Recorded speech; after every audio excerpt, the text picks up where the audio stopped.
Isexwayiso. Le video ixoxa ngobudlova nobugebengu obuhlanganisa izingane, ayifanele ababukeli abasheshayo ukuzwela. UStuart Velkan ungomunye womalugaju baseNingizimu Afrika owaziwa njengesilwane, nongenanembeza nokuzisola. Ukubulala kwakhe nangendlela ayephatha ngayo izidumbu zezisulu zakhe inyantisa igazi. UVelkan wazalwa ziyi-11 kuNovemba ka-1966 eBoksburg, edolobheni elisempumalanga neGoli, eNingizimu Afrika. Abazali bakhe babalahla yena nodadewabo owayeneminyaka emibili ngaleso sikhathi eduze kocingo lomphakathi. UStuart-ke yena wayenezinyanga eziyisithupha.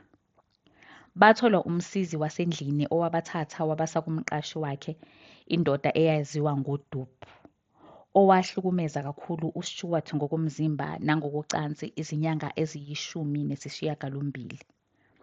Alukho-ke oluningi esilwaziyo ukuthi kwenzakalani kudadewabo kaVelkan. Ngesikhathi uStuart eneminyaka emibili, abashadikazi ababengomakhelwane balapho ayehlala khona bamuthatha emuva kokuba bemuthole engondlekile egcwele nezintwala. Kanti-ke yibo abamupha igama likaStuart nesibongo sabo uVelkan. Kodwa-ke emva kwesikhathi wazibiza Boetie Boer, okusho ukuthi brother farmer. Umndeni wakhe omusha wathuthela ePort Elizabeth, esiyaziwa ngeGqeberha, okuyidolobha eliyichweba kwisifundazwe sase-Eastern Cape eNingizimu Afrika. UVelkan wayengenzi kahle esikoleni futhi ehlale enodlame esikoleni nasekhaya, okwakwenza ahlale ejeziswa ngaso sonke isikhathi. Waqala ukubhema insangu nokwenza ubugebengu obungatheni eneminyaka eyisishiyagalombili, kanti waphinde wabika ukuthi wanukubezwa ngokocansi umfundisi eneminyaka eyisishiyagalolunye. UVelkan wathunyelwa esikoleni sezingane ezingamahlongandlebe, lapho nakhona athi wathola ukuhlukumezeka ngokomzimba nangokocansi. UVelkan washiya phansi isikole wase ejoyiniswa umbutho wamasosha, okuyinto eyayijwayelekile ngaleso sikhathi. Wachitha izinyanga ezintathu ngaphambi kokuthi bamkhombe indlela ngenxa yokugula ngokwengqondo, kanti wayekade-ke wazama nokuzibulala. Emuva kokubuyela ekhaya wahlangana nowesimame, abagcina beshadile naye baze baba nomntwana. UVelkan wayemhlukumeza kakhulu lona owesifazane, ngakho-ke wayehlale efunwa amaphoyisa. UVelkan wayethathwa njengomalugaju ongajwayelekile ngoba wayenezisulu eziyizinhlobo ezimbili ezahlukene. Kwakungabesifazane abadayisa ngomzimba kanye nabafana abasebancane. UVelkan wabulala kusukela ngonyaka ka-1990 kuya kuJanuwari 1997 lapho aboshwa khona. Yonke le migulungane yakhe wayeyenza ePort Elizabeth.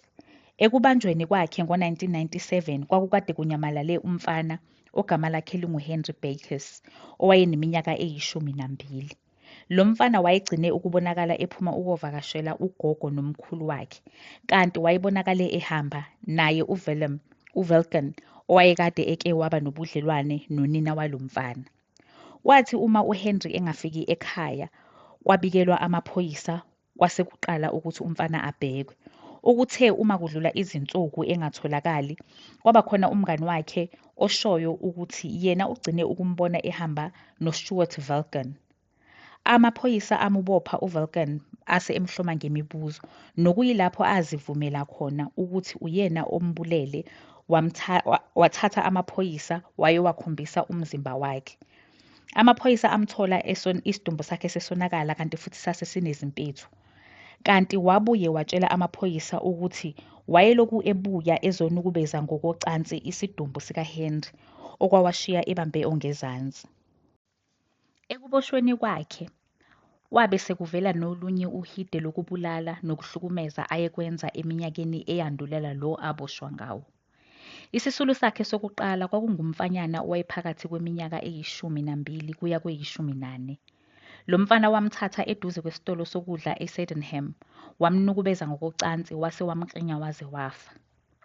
Isisulu sakhe sesibili kwakungowesifazane ogama lakhe linguJenny Heisman, owayedayisa ngomzimba emgwaqweni.